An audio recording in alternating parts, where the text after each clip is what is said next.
নমস্কাৰ বন্ধু বান্ধৱীসকল, এইফালে হাঁহ কাটি মেলি ৰেডি কৰি লোৱা হৈছে দেই হাঁহ মাংস বনাবৰ কাৰণে। আজি মানুহজনেই বনাম বুলি ল'লে, মই বোলো ভালেই পালোঁ, বনাওকচোন বোলো আজি, সদায়নো মই কিমান বনাই খুৱাম নহয়নে বাৰু। এইফালে কেৰাহী পাতি তেল গৰম হ'বলৈ দি পিঁয়াজ আদা নহৰু ভাজি ল'লে।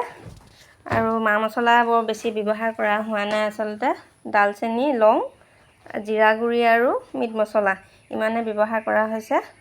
বৰ বেছি মছলা ব্যৱহাৰ কৰিলেও মানে খাই ভাল নালাগে, সোৱাদটো বেলেগ হৈ পৰেগৈ নহয়নে বাৰু।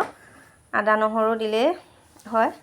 আৰু সেয়া সকলোখিনি ভাজি হলত এয়া মাংসখিনি দি লৰাই দিছে। এইফালে এয়া মাংসখিনি অলপ টাইম লৰাই ভালদৰে ঢাকন এটা দি অকণমান দেৰি সিজাই, এইফালে লগতে আলু কোমোৰাখিনি দি দিলে। আৰু অকণমান টাইম এয়া ঢাকি থোৱাৰ পিছত পানী ওলালেই, আৰু পানী অলপ দি উতল আহিবলৈ দিলোঁ।